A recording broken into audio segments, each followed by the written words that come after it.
Boa tarde a todos. Havendo número legal e sob a proteção de Deus, iniciamos os nossos trabalhos. Está aberta a sessão. A presidência convida o senhor deputado Luiz Paulo para fazer a leitura da ata da sessão anterior. Senhor presidente, a ata reflete com exatidão o ocorrido na 15ª sessão ordinária, que, iniciada às 14 horas, encerrou-se às 17 horas e 45 minutos. Muito obrigado, deputado. Lida e aprovada a ata, passa-se ao expediente inicial.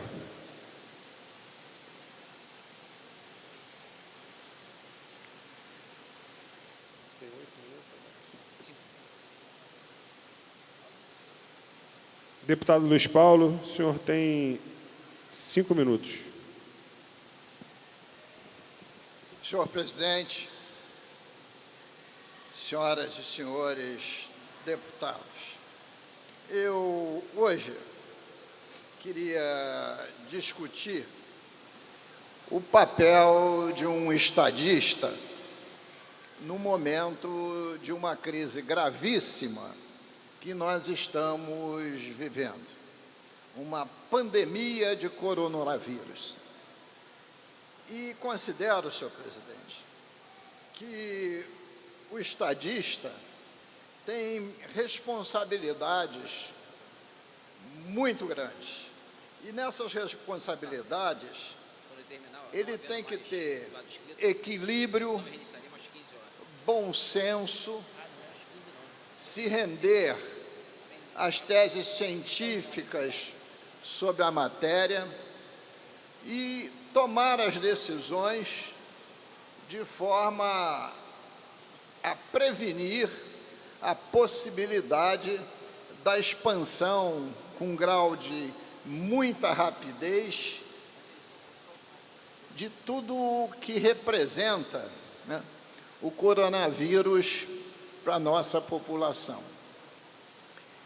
Porque se os nossos líderes maiores não tiverem essa sensibilidade, essa responsabilidade, entenderem o seu papel, evidentemente a sociedade fica sem rumo. Então, queria fazer esse alerta.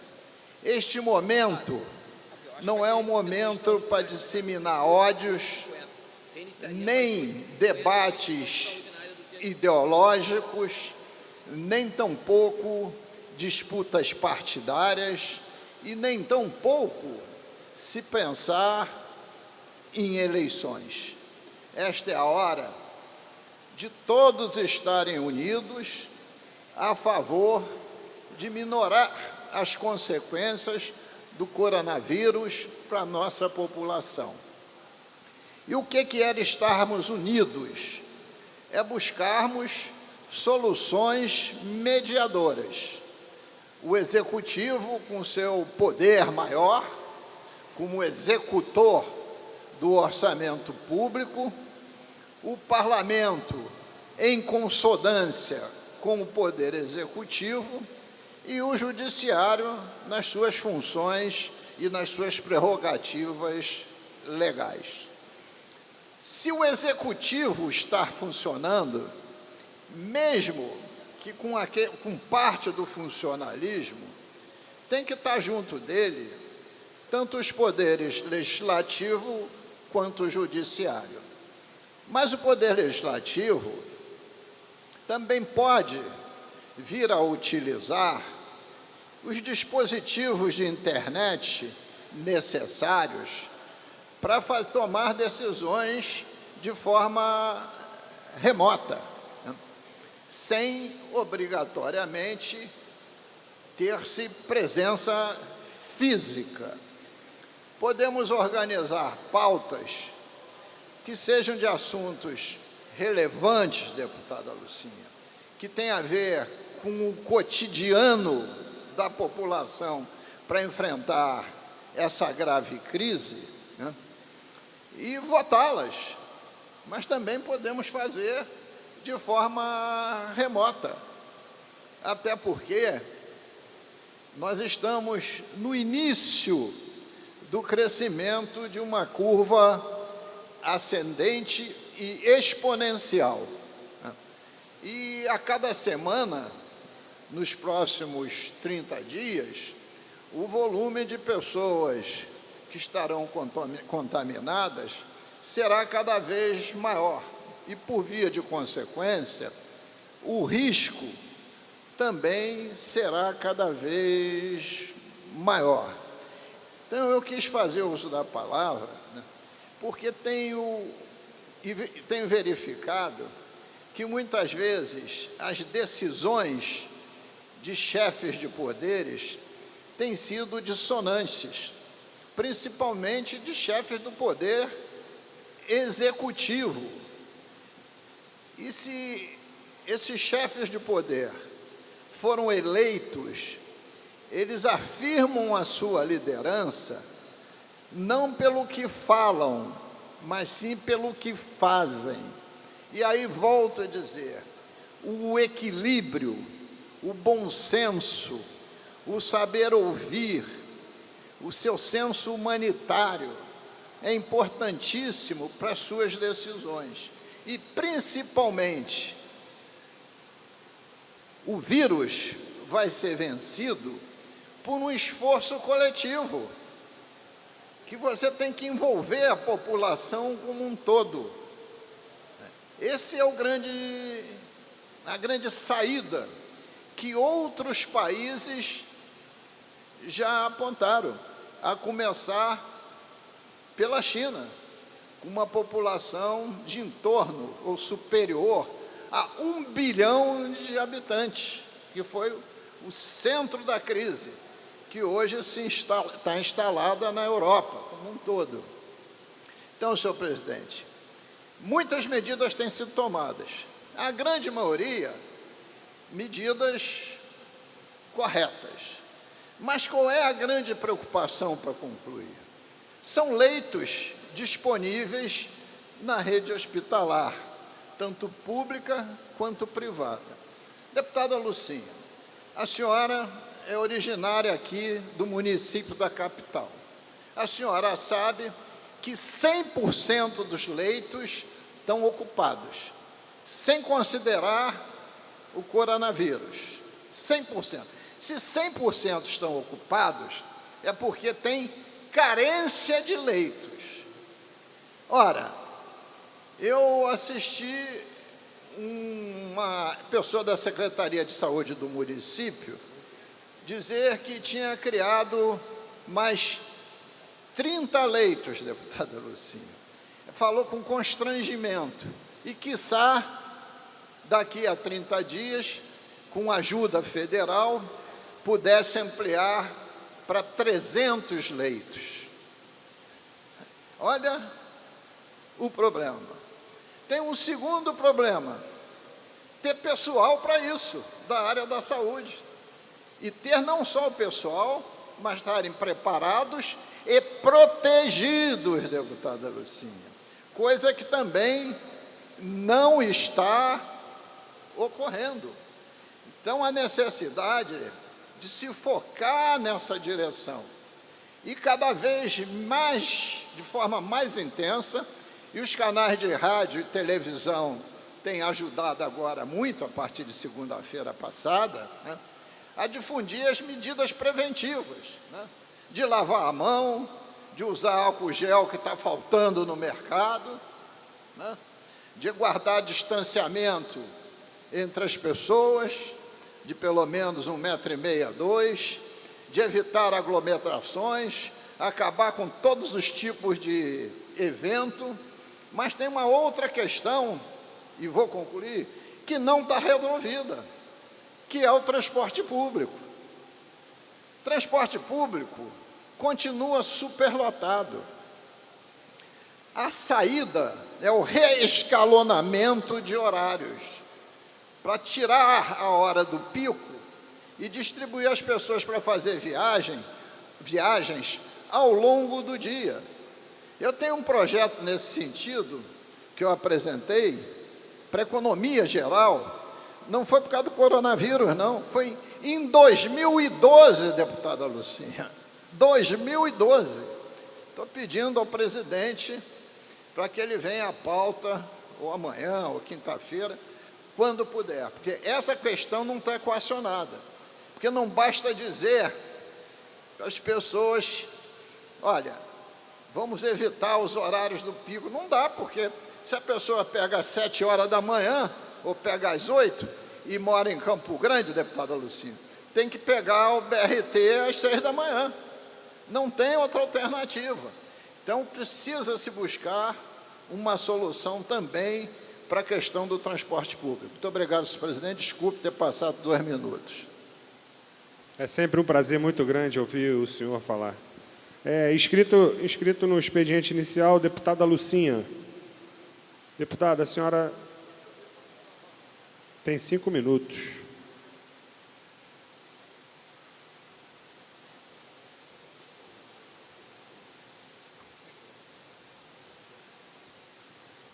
Presidente, demais deputados aqui da casa que estão me ouvindo através de seus gabinetes.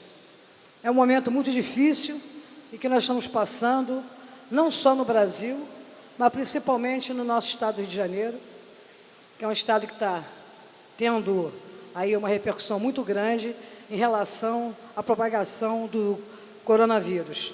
O que me traz aqui a preocupação, que eu colaboro com o deputado Luiz Paulo, é a questão do transporte público. Eu sou usuário do transporte público. Todos sabem que eu ando de trem e metrô. Hoje eu vim de carro. Mas hoje eu fiz a minha lição de casa, deputado Luiz Paulo. Quando deu 7h15 da manhã, eu fui nas estações de Campo Grande e Santa Cruz para ver como é que estava a plataforma. Estavam lotadas. Fui na estação do BRT do Mato Alto. O BRT saindo lotado. Como é que nós vamos evitar, né, a contaminação das pessoas se o próprio transporte público hoje está carregando milhares de pessoas sem condição nenhuma? E quando eu falo sobre a questão do transporte público, é porque pega a maioria dos trabalhadores. O trabalhador, você tem que pegar 7h30 no trabalho, tem que sair às 6. Tem que pegar o BRT às 6 horas da manhã para poder chegar no local de trabalho. Da mesma forma, não só o BRT, como também o trem. Então, muito me preocupa a questão do transporte público. E uma das questões mais graves, deputado Luiz Paulo, é que nós sabemos que nós estamos no início, né, da propagação desse coronavírus, no início, mas nós sabemos que quando ele alcançar uma curva ascendente, nós vamos verificar que a população mais pobre, da periferia, aonde você tem problemas seríssimos, já antigos, de conhecimento de todos, mas principalmente nas comunidades, onde tem pouca ventilação, onde a população é muito concentrada. Nessas regiões, tem unidades hospitalares que não têm condição de atender hoje a necessidade que já existe. Por dia a dia, as UTIs, os leitos nos hospitais da Zona Oeste já estão lotados, independente do coronavírus. Então, eu quero saber qual vai ser a saída, tá certo? Que os governantes vão ter que propor para tentar resolver essa questão. Porque quando tiver em grande escala, é a população de baixa renda que vai bater na porta dos hospitais públicos. Porque quem tem recurso vai para a unidade privada, que por muitas vezes pode ser que tenha um leito disponível para atendê-lo, mas a grande contingência da população mais humilde, dos trabalhadores da Zona Oeste, da Baixada Fluminense, vão ser atingidos, e vão ser atingidos drasticamente. Então, eu faço um apelo aqui, que não adianta pedir para as pessoas saírem da praia, deputado Luiz Paulo. Não é questão de sair da praia, tem que sair da praia também. Tem que evitar as feiras também, mas o poder público tem que fazer o dever de casa. Nós temos que organizar a saúde para que tenham leitos de retaguarda só para poder atender o coronavírus. Ou nós vamos ter um paciente que vai de entrada na emergência do Hospital Pedro II ou do Getúlio Vargas com sintoma de coronavírus, vai ficar lá aguardando 20, 30, 40 minutos para ser atendido? Quantas pessoas ali ele já contaminou na sala de espera, antes de passar, deputado, antes de passar para o médico para fazer uma análise? Então, nós estamos vivendo um momento muito crítico. Eu observei que o governo federal vai liberar recursos, mas eu quero ver isso acontecer, que está muito no falar, né? Foram liberados 5 bilhões do governo federal, vão ser criados mais leitos, mas preciso saber aonde. Porque se disser que é no Getúlio Vargas, no Rocha Faria, no Alberto Schwartz, Pedro II, no Salgado Filho, é mentira, porque já estão lotados. Quero saber quais são as unidades que vão ser criadas, né, não é construir não, criadas, né? Pegar um espaço físico e transformar numa unidade só para atendimento daqueles casos específicos de sintoma do coronavírus. Aonde nós vamos encontrar essa retaguarda? Por não. Deputado Luciano, informou o vice-ministro da Saúde que seria o Hospital de Bom Sucesso. O Hospital de Bom Sucesso, imagina, deputado Luiz Paulo, a população lá de Nova Iguaçu, de Caxias, de Japeri, de Santa Cruz, de Paciência, de Campo Grande, e para o Hospital de Bom Sucesso. Quando chegar no Hospital de Bom Sucesso já vai estar lotado. E nós sabemos que o Hospital de Bom Sucesso não tem leite suficiente nem para atender a demanda daquela região ali. Então, o que me preocupa é isso, quando se fala que vamos abrir novos leitos, que o dinheiro foi liberado. Eu queria saber, o dinheiro já foi liberado, já compraram os respiradores? Já pegaram algumas unidades para transformá-las apenas em unidades de referência para o coronavírus? Porque é isso que nós precisamos.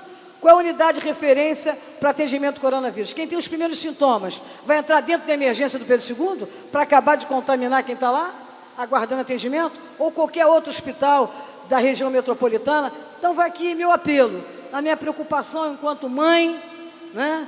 E que estou muito preocupada com essa questão, porque eu vejo os idosos, né, de todo o nosso estado, muito preocupados em relação à questão de como se prevenir, e nós sabemos que é difícil. Estamos vendo aí que o álcool gel hoje está caríssimo, tudo está muito mais caro, e a população mais idosa, nós sabemos, são aquelas que serão mais atingidas. Mas nós sabemos também que muitas pessoas, mesmo que não tenham mais de 70 anos, também vão ser atingidas nessa situação. E aí, mais uma vez, a deputada Lana, deputado Luiz Paulo, Dionísio, estou vendo a minha amiga a deputada França, o nosso Anderson Freitas está presidindo a sessão aqui, dizer a vocês, nós, enquanto deputados, estamos aqui hoje, queria votar aqui hoje todos os projetos pertinentes a essa questão do coronavírus, todos, não só a que fala da questão dos medicamentos que têm que ser comprados, como também tratar da questão do sumiço do álcool gel nas farmácias. Vamos votar todos a colocar o álcool gel na cesta básica, a proposta da deputada Marta Rocha, mais do que correta. Mas tem que ter o álcool gel. Tem que ter medidas eficazes, no sentido de que isso não aconteça, de faltar esse tipo de medicamento, que é simples, um álcool gel para higienização, e você não encontra. Então, eu queria também levar em conta, deputado Luiz Paulo, quando eu falo da questão dos hospitais, é que nós sabemos da gravidade do momento que nós estamos vivenciando hoje. Espero que hoje nós possamos votar todos os projetos que sejam importantes. Um deles é que a população que não vai ter dinheiro para poder comprar nem alimentos, porque a economia vai parar no país, vai parar aqui como parou na Itália. Não vai ser diferente aqui, a proporção vai ser pior. Que não cortem a luz, a energia elétrica, nem corte a água da população, que não vai ter condição de pagar. Porque eu pergunto, o que vai ser do dono da padaria? O que vai ser do dono do mercadinho, daquele pequeno comerciante, do pequeno empresário, que vai ter que fechar as portas, que não vai ter como vender seus produtos? Quem é que vai sustentar a família, não só dele, como também dos trabalhadores que trabalham para ele nas suas pequenas empresas? Então, nós temos que rever as nossas posições aqui e encontrarmos saídas, para que o pequeno comerciante, o pequeno empresário, não venha sofrer com o impacto tão brutal que nós vamos sentir na economia do nosso país e principalmente na economia do Rio de Janeiro, que já não vai bem das pernas. Estamos no regime de recuperação fiscal, com uma pancada dessa, a situação, a tendência é piorar. Mas eu penso, olhando para o horizonte, olhando para frente, o que cabe a nós no parlamento? O que cabe a nós estarmos aqui debruçados, encontrando fórmulas, projetos de lei, ou apoiando o executivo, não importa qual esfera, no sentido de dar amparo para a nossa população, para que possa ter um tratamento adequado na rede pública de saúde, para que ele possa ser respeitado no seu direito, coisa que hoje nós estamos muito preocupados com isso. Para fechar, quem conhece as unidades de saúde pública sabe do que eu estou falando. Os técnicos de enfermagem dos hospitais públicos não estão trabalhando com os equipamentos de proteção. Muitos dizem que não tem, outros dizem que a própria direção, para não usar, para não causar pânico na população. A população já está em pânico. Vamos trabalhar aqui nessa casa. Acredito que hoje nós possamos votar de forma emergencial com o apoio dos deputados aqui da casa, os projetos que são mais importantes e vamos dar curso à vida desse parlamento. De uma vez por semana, nos reunirmos aqui para discutir e aprovarmos matérias importantes, para enfrentarmos esse coronavírus e ajudar a nossa população, que ela já começou a ficar desesperada, porque ela está vendo que ela não tem condição de ter um plano de saúde, ela não tem condição de se manter por mais do que 30, 60 dias sem levar nenhum sustento para casa. Porque o governo federal falou, vamos liberar metade do 13º em abril e a outra metade em maio. Muito bom. E o restante da população? E o restante da população, que a maioria são trabalhadores informais, vão vir de quê?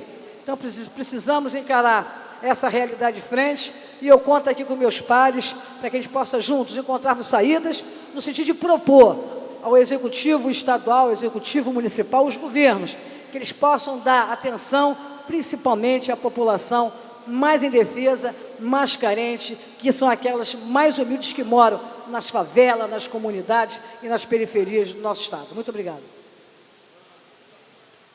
Parabéns, deputada Lucinha. Não havendo mais deputados inscritos, a presidência suspende a sessão. Reiniciaremos às 15 horas. Muito obrigado.